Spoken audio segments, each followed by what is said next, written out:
This is part 10 of Horrorstör. Happy Halloween, you goofy goobers. So Amy had just rescued Basil. He was tied up by leather straps hanging from a towel rack, and his head was encased in this metal cage with a bell on top. It looks something like this. A jawdlop? You can pause here and read the description. These teeth are giving me a bit of a lisp. So Amy helped Basil out of this contraption, and he's all beat up and bloodied from all the prisoner ghosts from beating the crap out of him. As soon as Basil was freed, the pipes in the main frame of the building burst and started filling the hallways with water.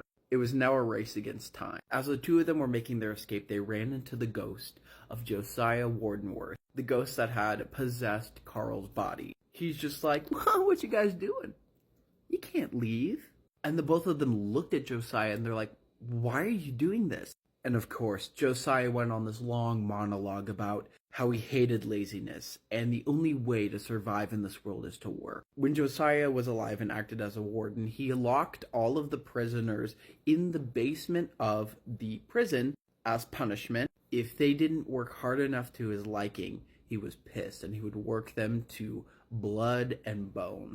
And while he locked them in the basement, he flooded the basement, drowning them all because he knew in the afterlife he would force them to work for their freedom. And Josiah ended his own life by taking a sharp blade, and Amy and Basil were listening to this monologuing ramble, and they're like, girl, you crazy. Josiah's special nickname for the prisoners was the Penitents, and the Penitents didn't work as hard as he liked, so they were punished for their laziness. During his psychotic ramblings, the Penitents appeared behind them, surrounding all three of them in a circle of prisoners. Amy turned to the Penitents, and she began preaching this heroic spiel of, you're free now.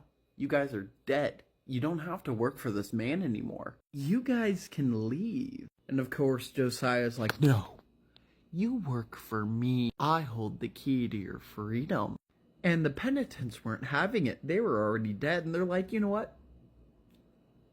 Screw you guys, I'm going home. So as Amy and Josiah were verbally trying to fight for the honor of the deceased prisoners, without warning, they swarmed and began attacking everybody. The prisoners shoved Josiah from behind, attacking him and drowning him in the water, while the rest of them attacked Amy and Basil and drug them across the floor, shoving them in a skinny little lira pit, which, if you remember, it's this tiny little wardrobe locker. It's so small it can barely fit a human body. As the prisoners hoisted Amy's beaten and bloodied body above their heads and beginning to shove her in this skinny little wardrobe, she was screaming at them like, oh my god, I can't fit in that. That is so small. But they didn't listen. This is the thing that Trinity was stuck on. Pause to read. But the prisoners somehow shoved Amy's body into this shallow little compartment, closed the door, and sealed it shut. She couldn't move her arms. She was squeezed in this tight little space. And the description in the book triggered my claustrophobia that I didn't realize I had. Her face was pressed against the door, arms pinned to her sides, no wiggle room. She was trapped in this position. As the floor began to fill up with water since the mainframe was burst, the water began soaking up to her ankles, to her knees, to her hips, and she can hear Basil right across the way, a couple feet away from her, screaming from his own wardrobe entombment. So as Amy was panicking in her tiny little space, she was trying to figure out how she was going to get out of there. Luckily, she knew the ins and outs of Orsk. She knew how to assemble a lira pit. And she's like, wait, these things are so flimsy, if you unscrew 3 screws from the top, the whole thing falls apart. And since she worked in a furniture store, she is required to carry around a little Allen wrench per the store's requirements. So she fished around in her pocket and she found the perfect size Allen wrench. I never mentioned it, but earlier in the book itself, it did mention how she had to carry around these Allen wrenches for the purpose of working in Orsk. Everyone had to have one. They called them the magic keys. They had drawers full of them. They had them in free boxes towards the exits of Orsk itself for customers to pick up and purchase. So she always had one on her. So the fact that she had one on her right now meant that she had a way out. But she had to carefully fish it out of her pocket with a lack of wiggle room. And she had to squeeze her arm and hand up above her head to unscrew 3 of the screws in the Lirapip. It was a race against time, because at this point the water was rising above her shoulders and began to drown her. The anxiety I felt was ridiculous, but she managed to unscrew her final screw as she ran out of air, bursting out of the Lirapip and quickly swimming over to where Basil was. Basil was immediately freed, and the water was so high that they were able to swim through the chemical and rat-infested waters down to the front doors.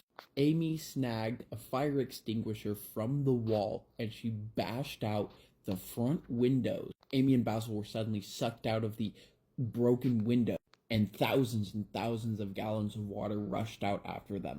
As soon as they hit fresh land, they saw cops and ambulances and their employees, their bosses of Orsk standing outside being hit with all this water. And suddenly we are faced with the aftermath of the events of Horrorstör. A quick summary of the ending of the book consists as such. Amy and Basil were the only survivors. The bodies of Trinity, Matt, and Ruth Ann were never found.